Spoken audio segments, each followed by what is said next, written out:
Hello, hello everyone. Welcome to this podcast, and this is the podcast on test preparation. And I'm here with my dear friend Ajeeth. Hey Uh, Pushpinder, hi. Hi Ajeeth, welcome, and so glad to have you here. Ajeeth is my old friend. We started our test prep career almost together, and we have been in touch ever since. And uh, I this is the first podcast that I wanted to do on test preparation on the channel, and the first person, without a doubt, came to my mind was Ajit. And within few seconds, I just sent him a LinkedIn message, and he, as usual, he was ready. So I would just uh, uh, let the audience know about Ajit because I know about you. So Ajit, why don't you tell about yourself to the audience? Sure. I've been teaching for a while now, for about 13 years, if I'm not wrong. And I got into teaching quite accidentally, mostly because I hated education when I was younger. When in school and in college, I really had a not so great experience being a student. And I also was sort of painfully aware that there was a lot lacking in the way education was dished out. Not just the content, not just the syllabus and all of that, but the way it was dished out. Um, and in fact, my first job was in advertising. I was a copywriter for a small ad agency. I hated it. And I accidentally found this job listing with the Princeton Review, where I started off as a teacher for verbal, for GRE and GMAT.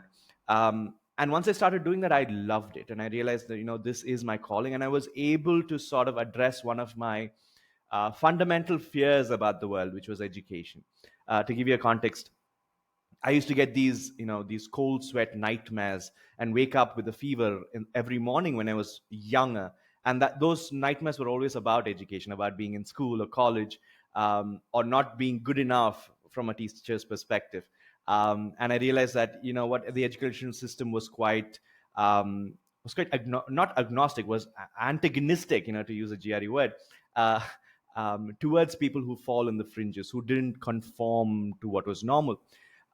And this, being a teacher, helped me sort of address that in my own way. And over the years, from teaching, I have gone into content creation. I've managed product creation, product delivery. I've headed companies, and then I had my own company as well. And that was my last stint with test prep. And then I moved on to education in general, ed tech in general. And now I'm consulting full time with various companies. Um, yeah, that's sort of the long and short of how it started and where I am right now. And over that period, the thing that I loved the most, the thing that really energized me beyond anything else, was being able to interact with students and sort of get lost in that flow of teaching. And that, to this day, is the biggest high that I've gotten in life. It's one of the best feelings ever, and I'm sure you'll be able to relate to that as well. Yeah, yeah, absolutely. I mean, uh, my love for teaching took me from teaching test prep to going into more of a university setting. The university setting is not really, what I hoped it was gonna be from a teaching perspective because it's more research. Uh, but I fall in love with research too, which kind of guides my teaching.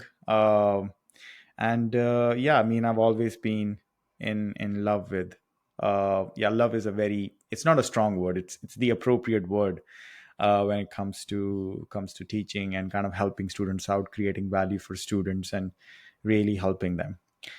So just for students, what I'm going to do is I'm just going to scroll through your vast LinkedIn profile here, and we can just Sure. let students know what we're dealing with here. Okay, so you started with your test preparation career at Princeton Review. That was in 2010 in Chennai. Uh, then you moved to Bangalore. That's where we met. Yeah. I remember those lunches that we used to have with other co-workers. I think we kind of started out together by ourselves, and then other people started joining us. Yeah. So that was a fun experience. And then we both parted our ways, and then you went to I moved to Dubai, and you went to Kaplan. And I think this is the year I kind of took a step back from test preparation there. Then you this is the company that you co-founded, and you have exited. Yes. So that is Plus Prep, which is still active in Bangalore. Yes. Uh, and then you pivoted from test prep. You kind of moved into more broadened horizons. Uh, you had a similar profile like me. Like, I moved into marketing after that too. Yeah. So yeah, so you became a growth There is a strategist. lot of sort of overlap between teaching and marketing in a way, right? Hmm. Because teaching is about a good teacher is all about understanding what the end user needs and Yeah, giving them what they want in a way that they want, the way they can digest. Marketing is essentially that on a broader scale, right? So there's a lot of overlap. You can say there's a lot of cross learning that you can do between the two fields. You can learn a lot from marketing as a teacher as well. that's a great point. I never thought of that. I'll be honest. Yeah. For instance, in plus prep, a lot of what I did was sort of marketing research with respect to students to understand how I can optimize learning.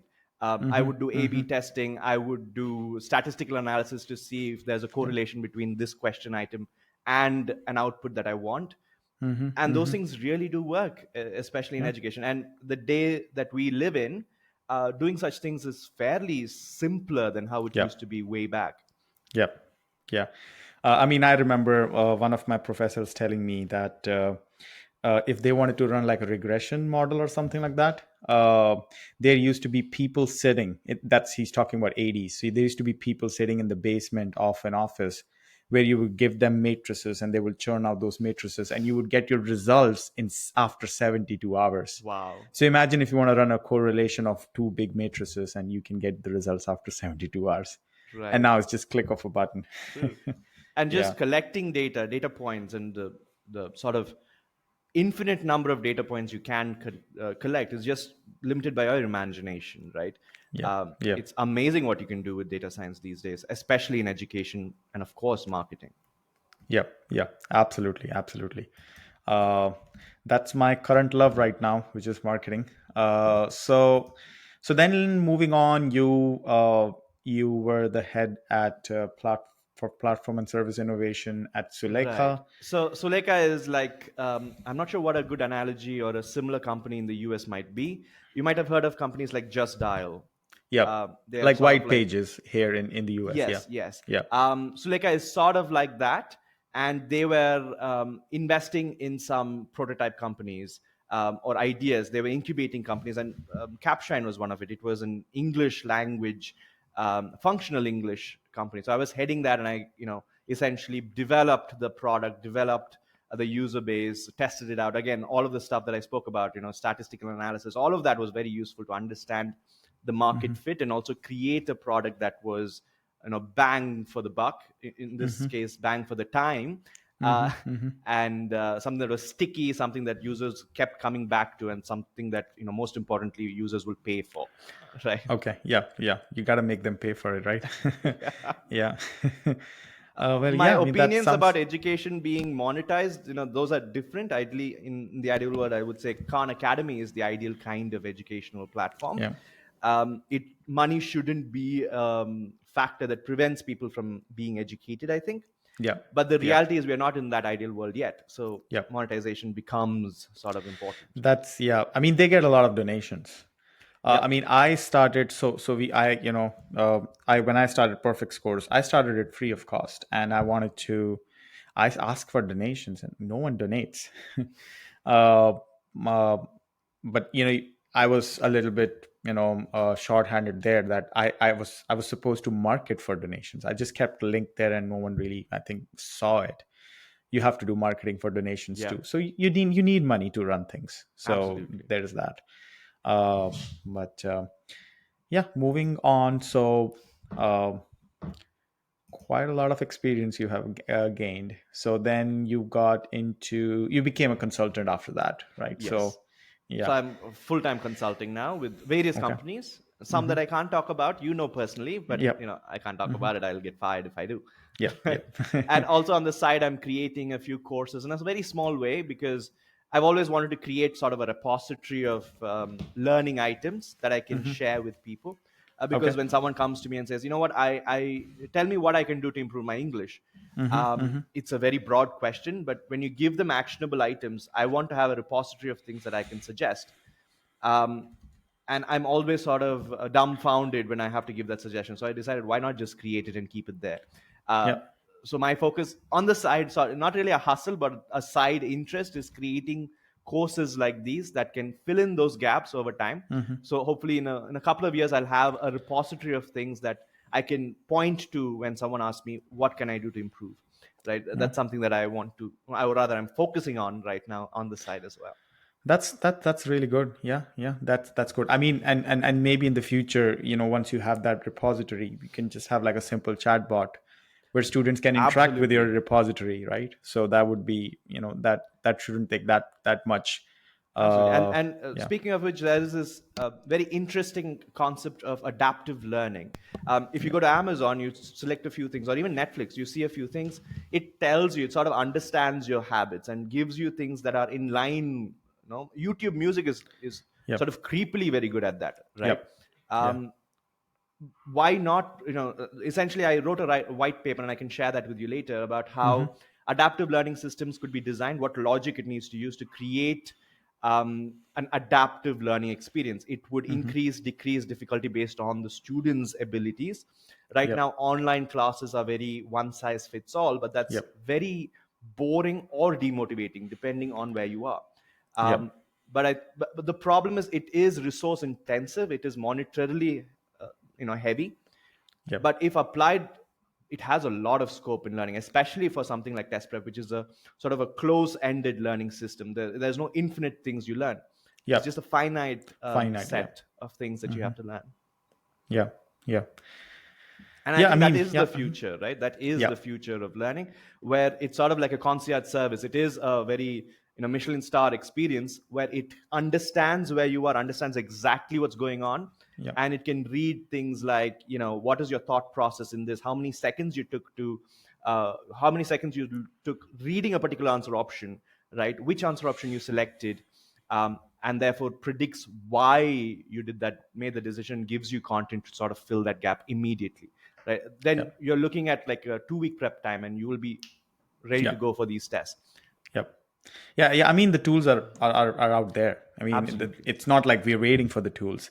But just what I think is that test prep as an industry, there are other major things with these tools have to take care of, like um, uh, s- high school learning, learning math. I think that's where these tools will be applied first and kind of fine tuned first, because you need people to learn math, you need students to learn all these basic things, and I think Khan Academy came out with Yeah, such a tool.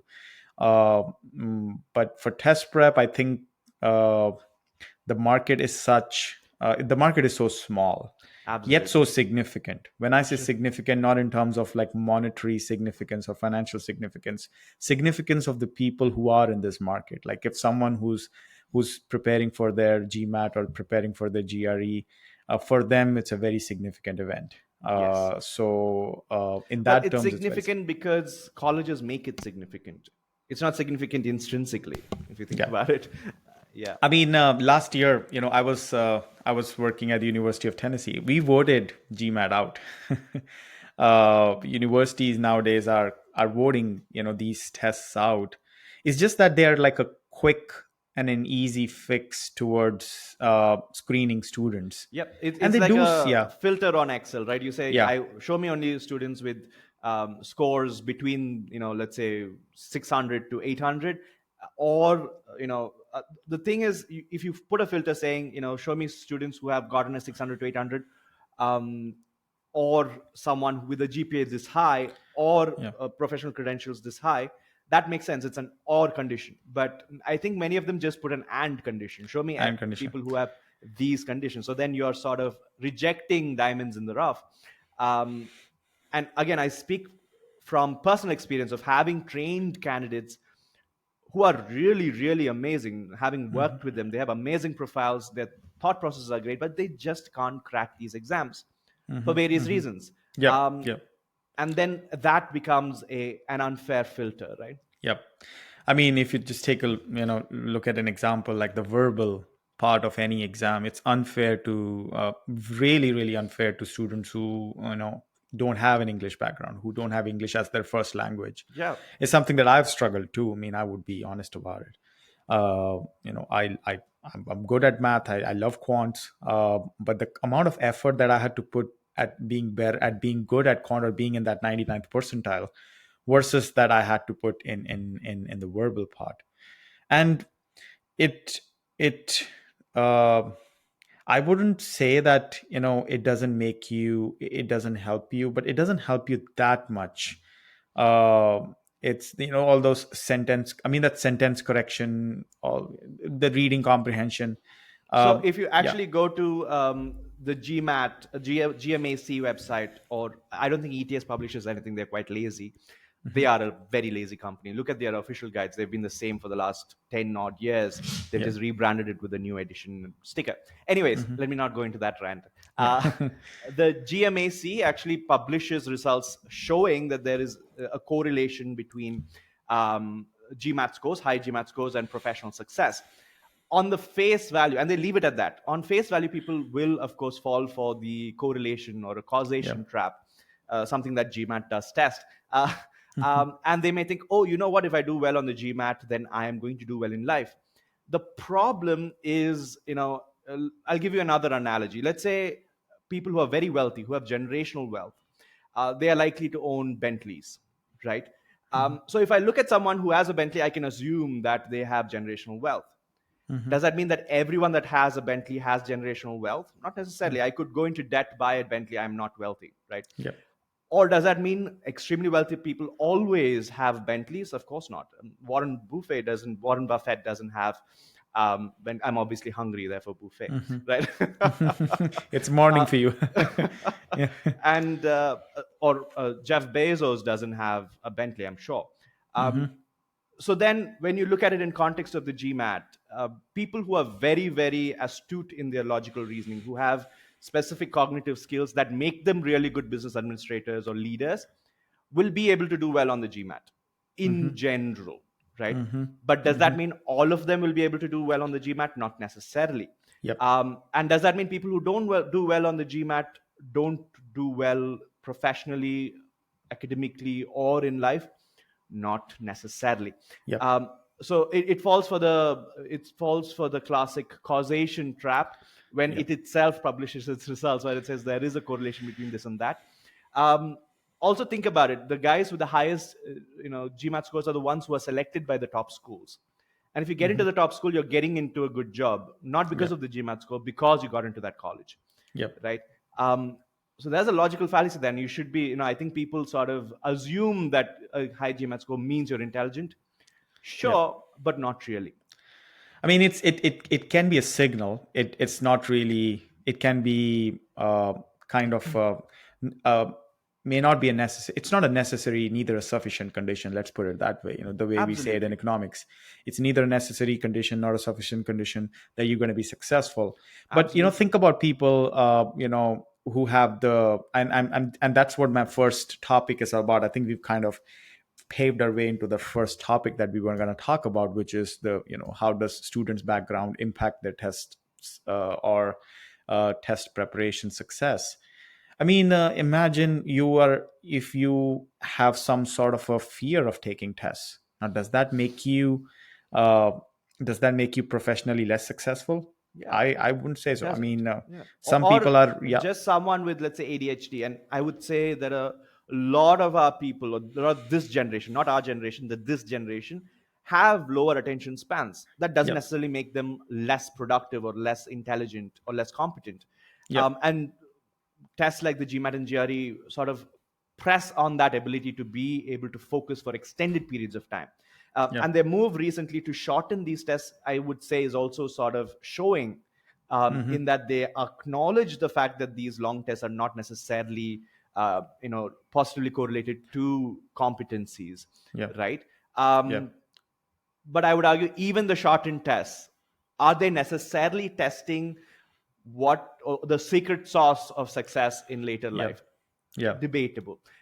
Also think about it. It's GMAT and GRE, as you may know, is very clean. It's a very close-ended system, Yep. where they're testing specific things that the question maker has very specific rules and guidelines to follow. The world out there is very messy, right? Hmm. In fact, if you are behaving very logically, as in a GMAT situation, chances are you're going to fail as a marketeer, because you obviously know that people are not rational. They do not Yeah. make rational decisions. Most Yeah. decisions aren't logical, right? Hmm.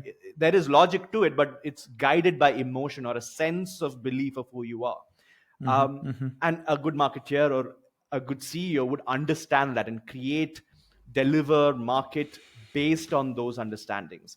um, so why is GMAT important? It's important because the colleges say it's Colleges. important. Yeah. And I think it's a little bit of the on the colleges part, they're being a little lazy. I mean, if you look at so there's a university just called York University, and if you want to get into their Masters of Supply Chain program, if I'm not mistaken, you have there's no GMAT or there's no GRE. You have to write an essay. You have to write a live essay. Then you have to attend an interview. So the admissions committee has to do a lot of work in screening students. And I think that gives them a lot of fair chance. It's like, if you kind of put an analogy to cricket, GMAT is like a 10 over a match. You make it or you break it. And Right. I think it should be like a 50 over exam where you get chances to come up. So, and That another, yeah, said, yeah, I'm going to play the devil's advocate here a little hmm, bit. Um, One, look at colleges.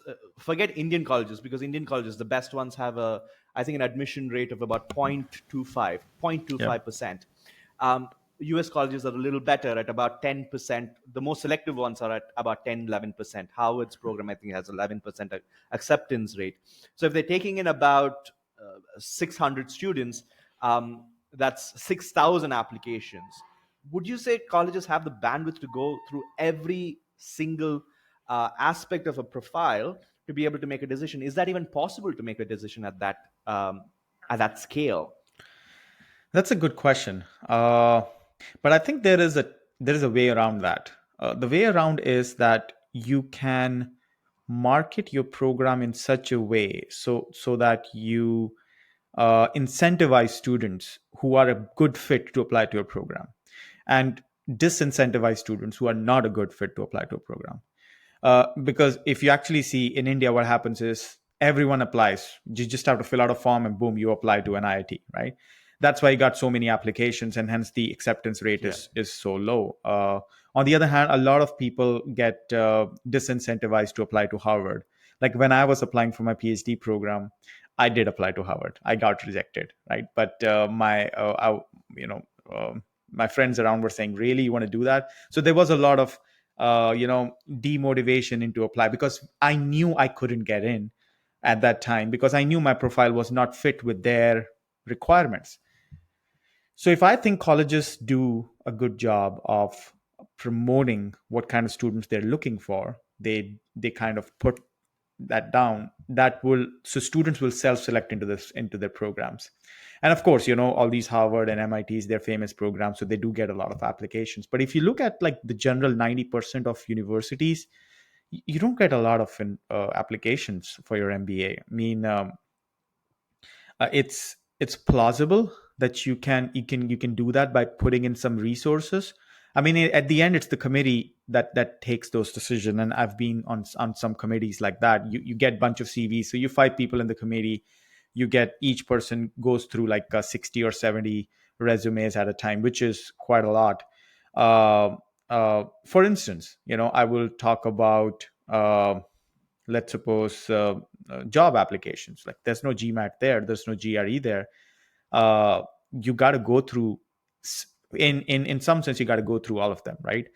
So I'm not in the favor of completely getting rid of these exams, but I mean, what I believe is that these exams can improve, and right now Absolutely. they can improve drastically in terms of, and here's the thing. I have seen my own perception change about these exams. So when I was teaching these exams, when I was doing it solely primarily, I used to think, oh man, they are good exams. Or a student who can't, do GMAT, there's something wrong with that student in the way they think, or I, you have that bias, right? But As I come out of it, as I kind of decoupled myself from this whole situation, when I look back and I say, man, that's unfair. This True. whole exam test preparation, this whole having these tests and all that, it's completely unfair. And that switch uh, usually happens when you sort of truly try to understand why a student isn't improving, and you realize yeah, that student is quite has a lot of depth, has a lot of you know commendable qualities about them. They are not stupid. They're intelligent. yeah, They have yeah, been really trying, and then you ask yourself, okay, maybe I'm doing something wrong, but then you've done everything that you could.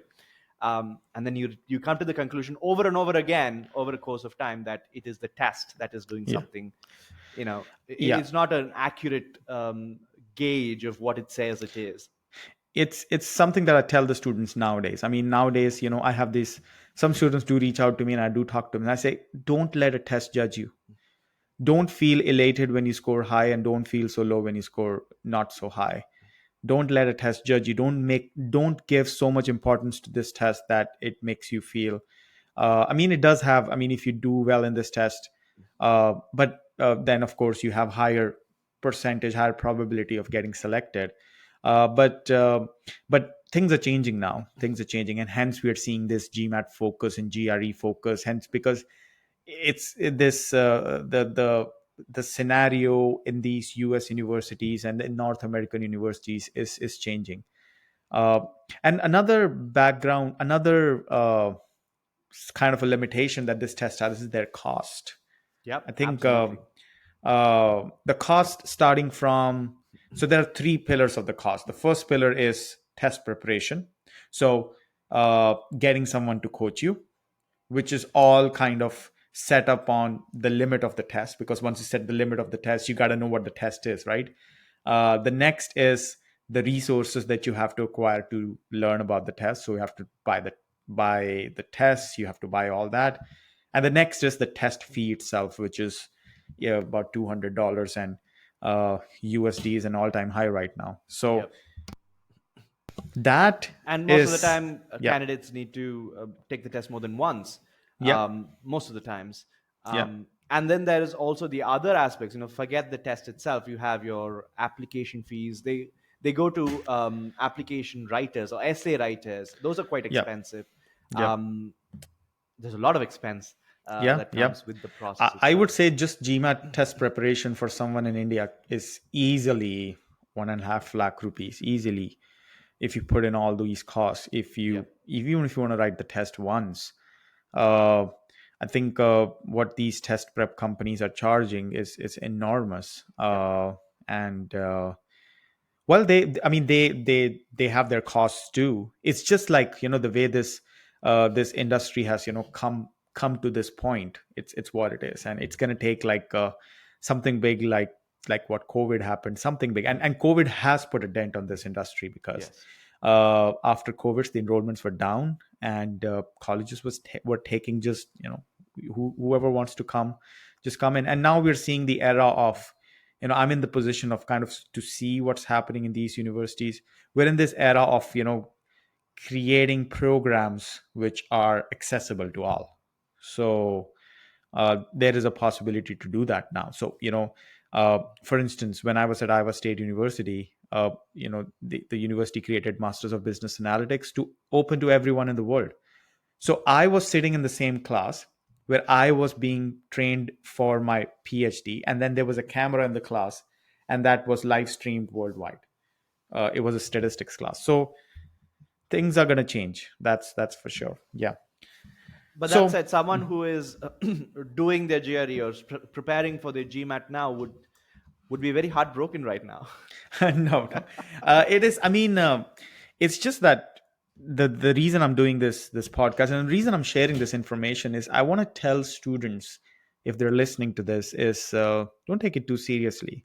Students. I mean, I've had students who wanted to commit suicide because they couldn't crack a GMAT.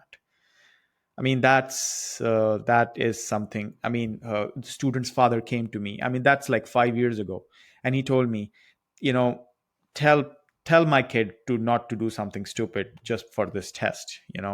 And the kid was from an IIT, and all his All his friends were going to US and all that, and he was getting, and you wouldn't believe it, he was getting 720 and he wanted a 760.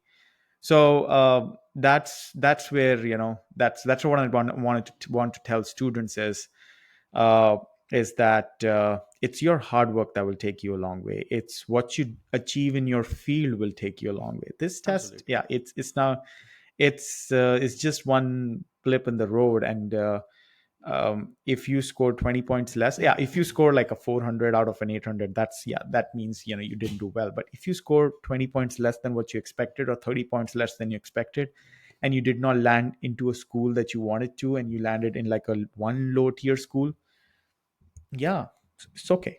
Yeah, It's that's not what the you end of the got. Move world, on. It's right? not the end of Yeah. the world. Just move on. And just move on. And if you believe in God, then just say, okay, yeah, that's what I got. Now these are the conditions that I have. These are the cards that I have. Now I'm going to deal with them. So yeah. So I'm just going to pivot, and I'm just going to move on to, I think, in our discussion we've covered like a lot of questions, but so so let's just talk about these tests, for instance, like the GMAT and GRE. So while preparing for these tests, what challenges do they face? And since you are an expert in the verbal section, so you can talk from that perspective. So think of just take an example of someone who is saying, okay, I want to write my GMAT now, I want to write my GRE now, I have no idea what that test is. What challenges they're going to face through their The course? Yeah. biggest challenge is that they don't know what the GMAT and the GRE is. And let me go in a little deeper. If you look at a typical US test taker, they've taken the SAT, they've been prepped for it. They've been in that ecosystem. They know what to expect. They know what a psychometric test is in this context. A typical Indian or an Asian has no experience of this. So the assumptions they go in with, that what, I should solve 20 question papers. That's what we are taught in India. You should solve 20 past paper question papers. You mug up all the theory. You should be fine. That's not going to work on the GMAT and the GRE. Instead, what you need to do is understand what they are trying to sort of um, poke you at, right? What are they trying to test? And you'll realize there are a very limited number of things that they test. It is masquerading as verbal or English and math questions, but what is tested, the cognitive skills tested, are more or less the same across. You might have noticed that a lot of the verbal questions look like quant when you break it down. And a lot of quant questions are actually verbal questions. They are language questions, right? Um, so I would say, or rather, the method I would suggest that they do is first get to know what the test is. There's a lot of resource for that. Take a mock test of some sort to understand, to sort of feel it, right? For example, I could sit and read theory about how to run a marathon all my life, and do practice here. But then when I actually try doing a marathon, I understand what limitations I have. And then I can fix those limitations. And that should be the mindset. Test, learn, test is what the methodology I would suggest for these tests. Even when you're learning, what I would do is, while you should build your foundational skills like your basic math, and that is what is tested, basic math and basic verbal. um, what you should do is pick up a bunch of questions from the official sources, maybe 10 questions at a time. Try to solve it, give it 2 minutes each, 10 questions, 20 minutes. Try to solve it to the best of your abilities. Make the mistakes that you want to make, don't worry about it. Review, spend an hour reviewing each of these questions, each of the answer options, what went through your head, why you made these decisions. Figure out how you can fix that. Do this 50 times, your score would jump up substantially, right? I am making some assumptions here, but that I would say is the most efficient way of solving it. And how do you randomize? Well, go to one of these sources, create a formula that randomizes numbers, and just pick those numbers, those questions, solve it, right? You can do it concept wise, and then slowly start mixing the questions up, and then start making full length tests of your own and do it. Content is freely available these days. That would be the best way to do it, right? Because it is, you should look at it more as a skill test. You should look at it as a skill test rather than a content test. And if you look at it as a content test, you're going to fail. So what I'm hearing is that, and I kind of agree, and I do agree with that, is that it's a process. Yeah, You absolutely. can't expect that. Uh, I mean, I've had students in my class who in their mock tests have scored a 99th percentile, and they're sitting in the class. That used to happen a lot in Bangalore, uh, but not the other parts of India. Yeah, I mean, it's a process, and just learn. Let's understand. Put yourself in the shoes of the question maker. Understand the limitations of the question maker. Understand what they can and what they can't do. They can't ask you calculus and GMAT. So Yeah, don't answer questions using calculus. And this is something that I tell engineers a lot. And they'll start, doing all these equations and all that. So you don't have to do that. You have to yep, keep things simple. And that is something that has helped me. I don't have a math background. I don't have, a quants background. I just approach the questions in a very simple way. yep. Uh, For instance, like I said, I chose biology in college because I didn't want to do math. mhm, I did fall in love with statistics when I did my MBA after I failed it the first time. That's a different mhm, story. mhm. But math is not my forte, and I don't know formula. I don't know the formulae for permutation, combination, none of that. Yeah, But I can solve them because I can logically work it out, right? yeah, And the yeah. GRE is that if you can use your logic instead of depending on formula, you will be successful. And it's about efficiency. How can I get to the answer, or at least how can I get rid of four bad answer options as quickly as possible? And that should be your goal. You do that every single question, you'll be fine. You will be scoring better than what you were starting off with. Yep, yep, 100% agree. And just kind of following up on this question is, at what stage do these students need a tutor? Because some students, what they do is the very first day they just jump into a tutor, like without even knowing what the test is, and they're in their first mock class. At what stage do you think, or they do need a tutor at all? That's a slightly more complex question. It's a great question. It's slightly more complex because number one, not everyone is educated about the sort of the time frame for application. So a lot of them jump in at the last moment. And that's sort of why they jump in with a tutor. There's this formula that people use. Oh, you're going to do the GRE, you have to get a tutor, right? I studied here, go study there. And there, sort of the critical thinking is lost in that decision itself. Ideally, I would say you want to have a good runway. You want to think about the colleges you want to go to. Just stop worrying about the GRE and the GMAT. Think about, again, this is something that I do with my students as well, where if they focus on the GRE score, they get stressed because it's a number and you can quantify it and you can compare. Instead, think about what your future looks like. What do you want to be doing in your life? What excites you? Contextualize that. Then figure out, okay, what are the universities that look exciting? What are the average scores of the students there? Work from there. Take a mock test, see what your delta is. Ideally, try preparing. Do what I suggested. Take a few practice questions, try learning from it. If you find it really hard to get into that thought process, then you should probably get into looking for a tutor that works for you. Yeah. And what you should expect from a tutor? I mean, uh, I mean, when I tutor students nowadays, not like when I started. When I started, I used to like make them sit down. Okay, this is what, teach them the content, teach them everything.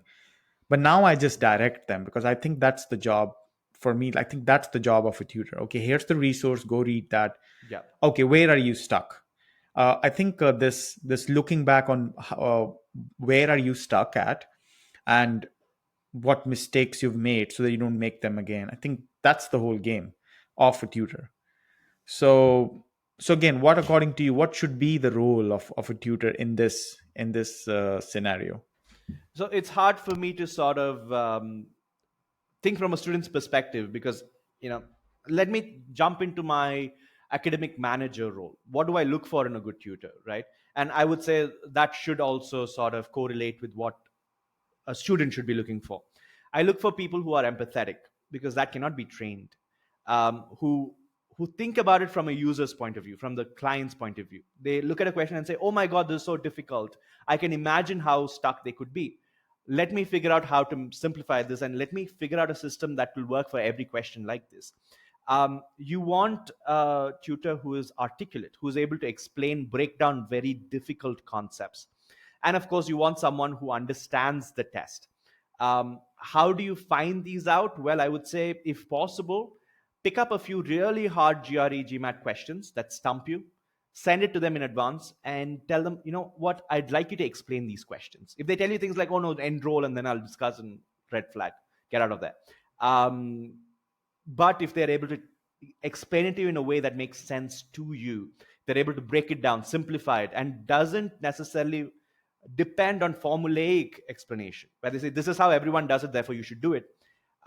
If they do that, again, red flag, right? But if they're able to break it down, customize that explanation to you, and are able to, and that is where empathy comes in, but they're able to understand your stance and then make it customized to what you understand. If they're able to do that, yeah, they're amazing. And probably it's hard, I would say it's hard to find people like that, because the industry doesn't nurture such people. It cannot compensate them well enough to keep them around, right? So it is going to be hard to find such people.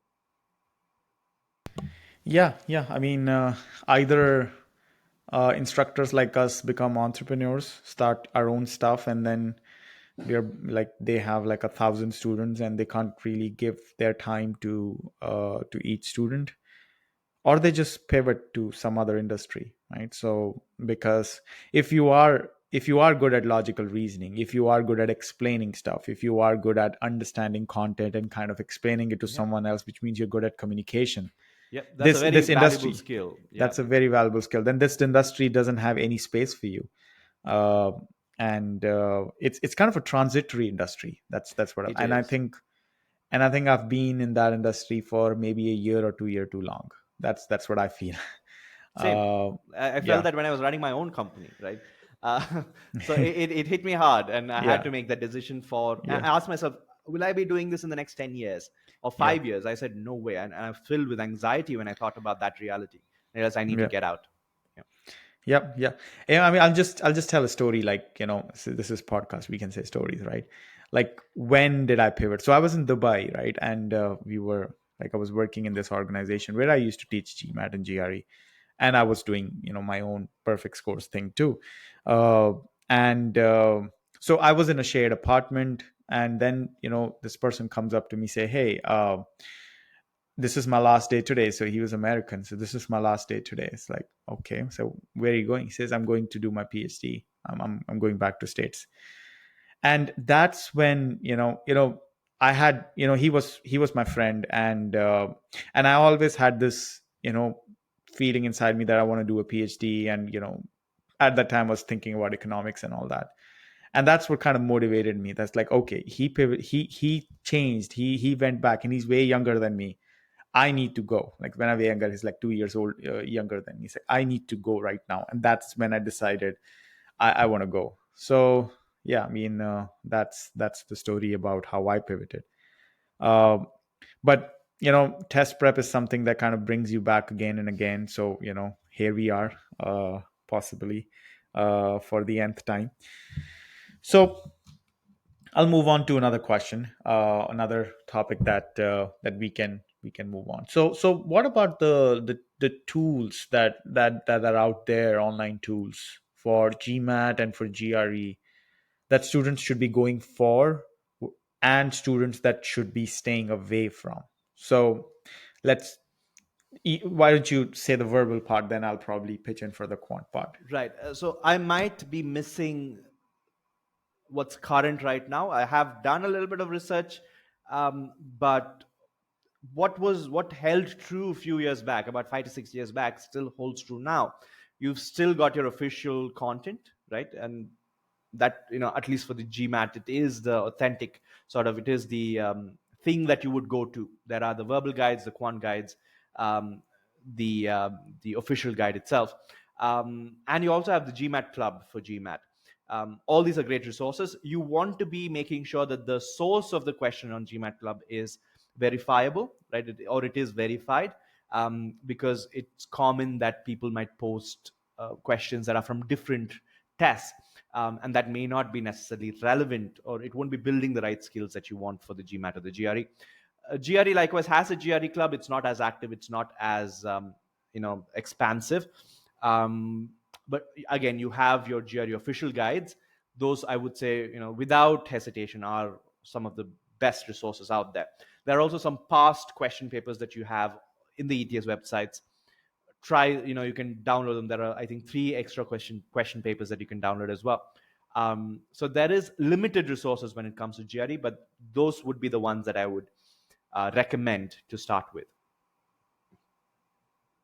Yeah, yeah. I mean, yeah, the official questions, and they're all available. If you go to GMAT Club, if you just tag official questions, they're all there. Like, you don't have to. I mean, if you want your own copy, you can go and pay for it. You should pay for official questions. Uh, for quant again, I would say the same thing. I would actually recommend students to first write a practice test. Like, start with a practice test, Absolutely. and that's where they would see whether this is something that they want to do or not. Because uh, I'm talking from a population point of view. There are a lot of programs that are out there which do not want a GMAT or a GRE. A lot of Hmm. programs. And I'm not saying those programs are in like bad universities, in good universities. So of course not the likes of Harvard or Stanford or Yale or those likes, but good universities like for instance York University here in Canada has a program like that. Then there's no GMAT GRE required. If I'm not mistaken, UT Knoxville has a program like that. There are a lot of data analytics programs which doesn't require GMAT GRE. The university that I teach in currently, University of Windsor, that has a Masters of Management program. Uh, it doesn't have a GMAT or GRE. So I think that's where whether you want to get into this pain of, because this test is like, you have to learn something, test on it, and then forget about it. So do you want to go through that Yeah. that that hoop? And that's not for everyone. So I would say that's not for a major chunk of the population. I mean, we become a little elitist when we just talk about these tests. We kind of leave like a whole lot of population out. True. So take a test. And here's one advice that I give to all students: don't think about that you're going to do test prep first, then you're going to do your Hmm. admissions consulting. I would Absolutely. say, and that's my recommendation to all these companies who are working on this, is kind of mix them Yeah. together. Have your education counselor be involved in your test preparation. uh, Yeah, it's very and often that we mix the sort of, we get focused on the to-do list and yeah, forget the general strategy or the outcome that we're gunning for, yep, right? So keep in mind, again, to add on that, keeping in mind what your end goal is, where you want to be, how you see yourself, and then working backward from there. That is a better strategy than saying, "Oh, I want to do a GRE. Let me see which college I get into." Uh, yep, Again, even from your perspective as a someone who evaluates student profiles, I'm sure that people who've done that look much weaker on an application profile, as opposed to someone who has a laser focus on what they want to do and are able to articulate it with absolute conviction, right? And you want someone like that in your program because they're going to do whatever it takes to succeed, right? yeah, yeah, absolutely. You can see through that. I mean, not with like 100% accuracy, but you can see through their statement of purpose. You can see through all those things whether they do really want to be in this program or not. Because a lot of students, what they do is they have a really solid profile and they kind of apply to your university just as a safeguard. You can see through Yeah. that too. So yeah, I mean, take a test and then decide where you are. I mean, I wouldn't say like if in your first test you score like a 50th percentile, it's going to take a lot for you to jump to the 90th percentile. So if you're not really coming in those, and you can take an untimed test for that sense, so there's no problem there. And uh since you brought that up, that's an interesting observation, right? That moving from a 50th to a 90th percentile, people think that it's easy. And to mhm. give a context, I think the difference between a 50th and a 90th percentile is almost 4 standard deviations, if I'm not wrong, 3 to 4 standard deviations. In a normal distribution, yeah, I mean a lot. Yeah, so we are looking It, at, it so this is the 50th percentile, this is the 90th, so it would be two about three three three standard, to yeah, three to four, yeah, yeah. yeah. To give you a context, there's this chimp called Coco, right? Hmm. Its IQ, its intelligence, is only one standard deviation below the normal human intelligence. Hmm. Hmm. Let that sink in, right? Yep. And Yep.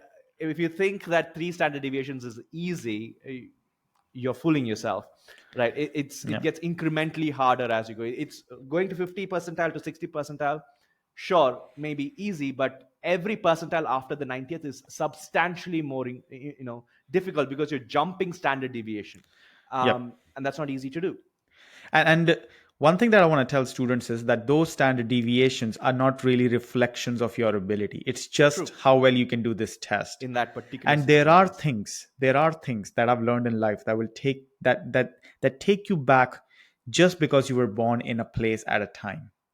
So I was born in rural Punjab. That has already given me some advantages and some disadvantages. So I knew I can't get into Harvard at that time. I'm even now I know, right? And I'm completely okay with it. That's not my problem. It's their problem, right? That's how I like to think about it.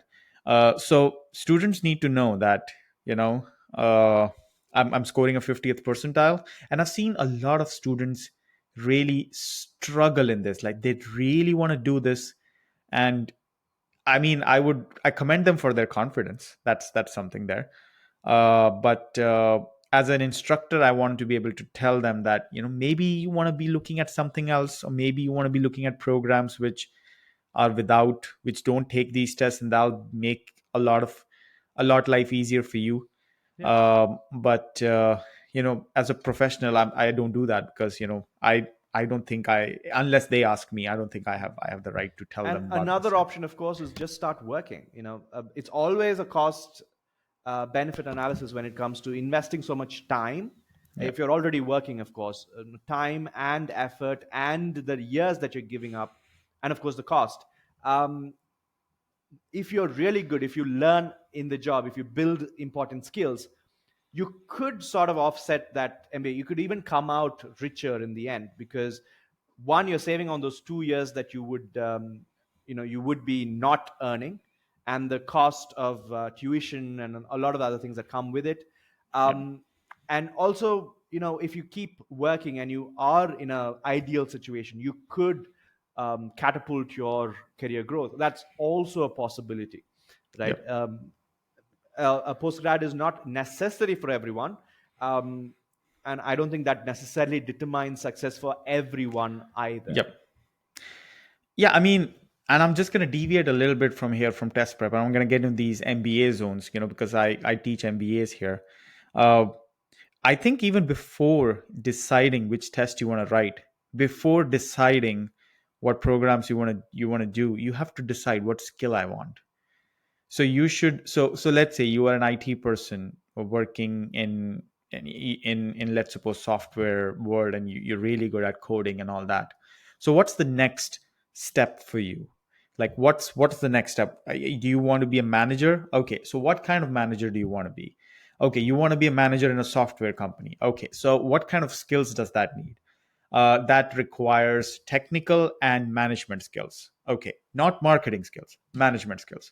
So you should be looking at a school which is known for its management education. On the other hand, you're a salesperson, you're a sales professional, you want to be a sales manager, uh, you want to do an MBA for it. You should be looking at a school which has a really good faculty for for marketing, right? And this is where you know, I tell students, there is this, I'm just going to share my screen here. We all kind of fall prey to this overall ranking, Yeah. uh, that just a second.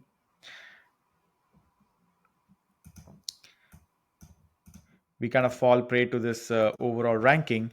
You should actually go to this UT Dallas ranking. You know, that's the ranking for business schools in terms of their research.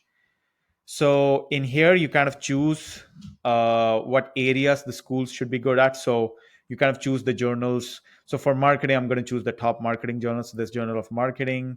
Sorry, it's just you're going to open that up. So I think I need to go to search by. Uh, I can just do North American rankings, or Let's see, they've changed the website a little bit. So yeah, so I'm just going to go to North American rankings here. So these are rankings by research, right? And tell me, where's Harvard here in terms of business research? Do you see Harvard? That's number four. It's not number Right. one. Number one is UPenn. Hmm. But there are a lot of hidden gem schools out here, which where you can go to and really hone your skills. Like for instance, I went to Iowa State. When I went to Iowa State was 100, and in a span of 8 years, they're 92. And that's just purely a function of their research. This is their research output, the score that they get, which is the. So if you just go to the university, if you let's suppose type Iowa State, and between 20 to 23, if you kind of say select all and you click on search, you could see these are all the what do you say, these are all the journal publications that they've done in top research. This is top research. And as you can see, okay, Iowa State has a jam, some marketing, as an operations management. You can really do a count of how much marketing they have done, how much information systems research they have done, how much management research they've done. And from here, you can really find which school is really good at right now, really good right now at that thing, because faculty comes and faculty goes, and that's the faculty who's going to teach you. So if you want to do marketing, I would say, uh, like, Iowa State, University of Iowa, Michigan State, all these universities are good universities. They will give you those skills. And I'll go back to this example of Raheem Sterling. There's this soccer player, football player No, called I'm Raheem not Sterling. So aware. he's like a big shot player in England. So he's played for Liverpool, he's played for Manchester City, now he plays for Chelsea. So when his mom told him when he was young, so he had a choice to go to either Arsenal or I think it was QPR. Arsenal was a really really top club, and QPR was not so top club. But his mom insisted that you should go to QPR. Why? Because in Arsenal you'll be just one guy out of the 50 guys, but at QPR you'll be someone. You'll get more attention. You'll get more uh, you'll acquire more skills because people will pay attention to you. And look where he is today. So I think that's what I want to tell students is, look for the skill that you want to generate and go to a place where that skill is being currently taught Absolutely. by the very best people. That's a little bit of research, and I think that's where It the is. admissions consultant need to pay a little bit attention to. But you know It is what? worth it, however, right? Like we do so much research when we buy $1,000 phone. Hmm. You're going to be putting in quite a lot of money, maybe even $100,000 on this education of yours. Yep. Put in the research, Yeah. right? And it's going to affect you for the next. It's going to take you about 10 years to break even. Yep. So yeah, absolutely, Yep. and that's a very good insight because most often people just look at the ratings, and these Yep. ratings that are published by these journals or these magazines are not QS necessarily ratings. Yeah. based on. Yeah. Yeah, they're not necessarily based on actual contributing factors to success for the university or the program. um, and yeah, this would, again, ideally we should put that link on the video for people to refer to. Sure. Yeah. Yeah. I'll put that here. Yeah. Yeah. I mean, just as an example, like 5 years ago, if you wanted to learn marketing, Georgia State was like one of the top places to go. Georgia State University, if I'm not mistaken, it's Georgia Tech or Georgia State. I think it's Georgia Tech or Georgia State. Some of them. It had the most at that time. Their faculty was publishing like anything in top marketing journals. So they were really, I mean, they are now too. I mean, maybe some people left, but they were at the top of their game. And if you were there as a marketing student, imagine how much you must have learned from them, right? So and not just from them, like people who were attracted to those faculties, and you would get those guest lectures and all those things. So this is where the consultants need to pay a little bit attention, Hmm. because they just, it's like, when I look back to our industry, when you used to work in test prep, and I used to look at, it's like to become a consultant, there's no qualifying criteria. Like Yes. anyone becomes a consultant. They just say, oh, I'll give you this school, I'll give you that school, I'll give you this school. But yeah, it's something I'm sure top consultants do this, but in general, that's not what happens in And I think practice. it does pay to sort of buy into that slightly more premium consulting service, because when they say they'll do it for free, what they means is that you are the product. Yep. They are selling your application to these not necessarily great colleges, because those guys really want you as a, as a customer. And these consultants get a cut of those yearly admission costs. So it's not you who are prioritized. It's not your um, best interest that's in their mind. It's probably their own best interest that's in their mind when it comes to these tie-up colleges. So I think people should be wary of such things. Not many are.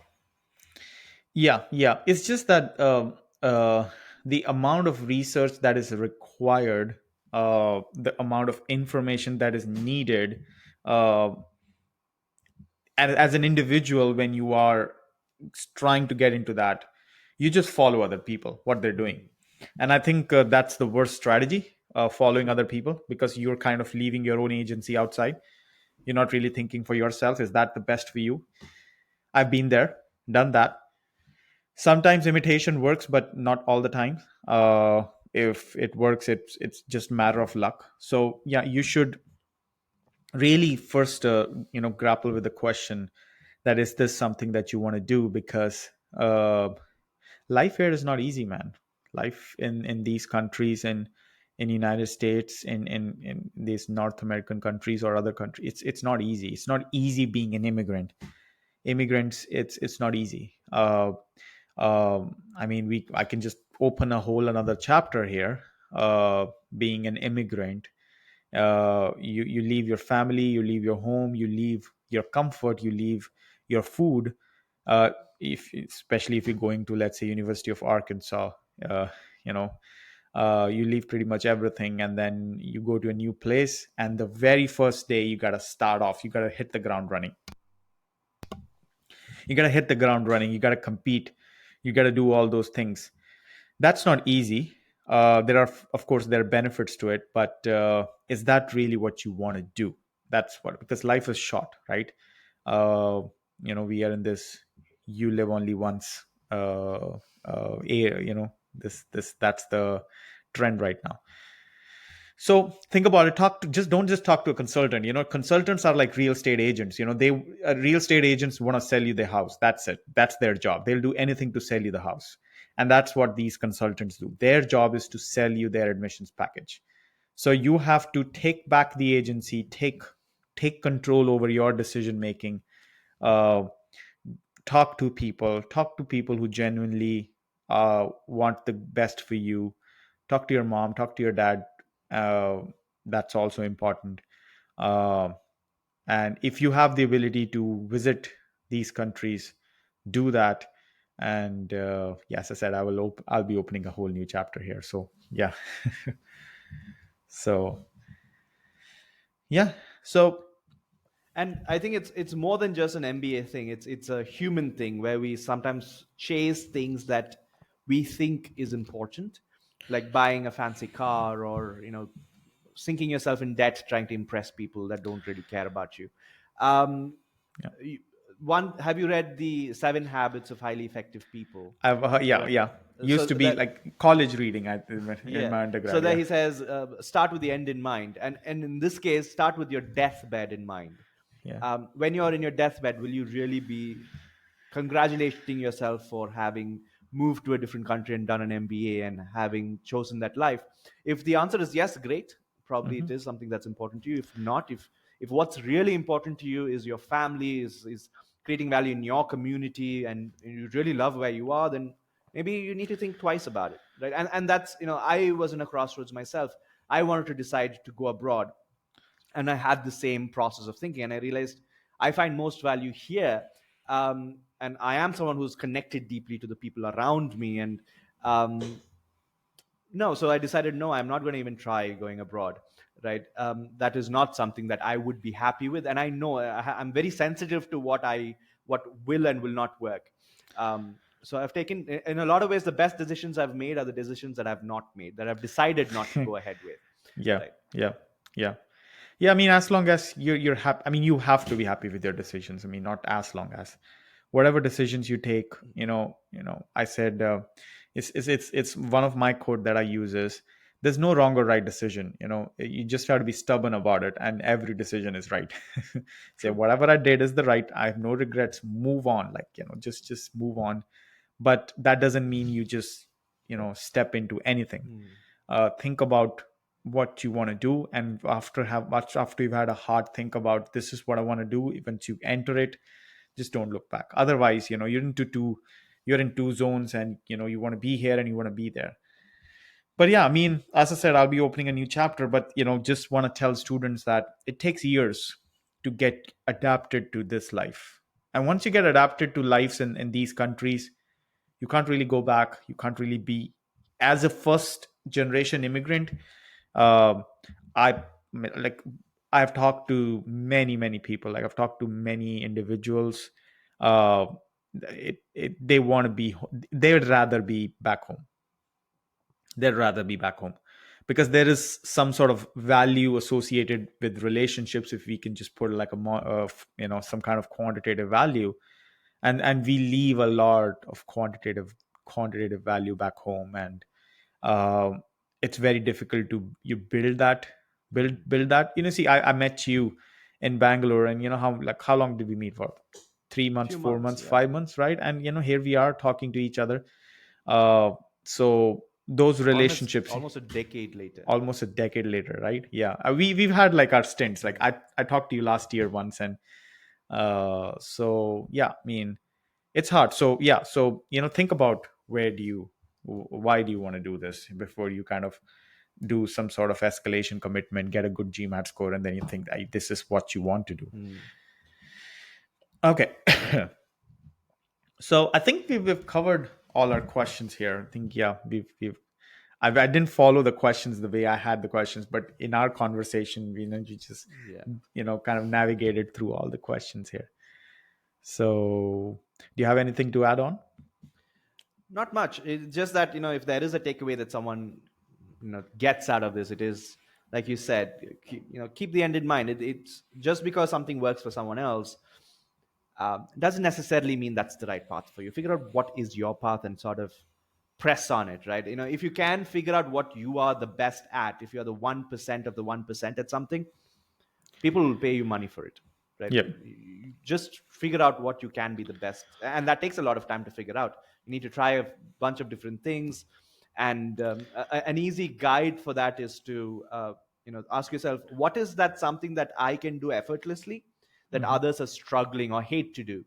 um, like for me, it's vocabulary. I love vocabulary. People hate it, and I love talking about vocabulary.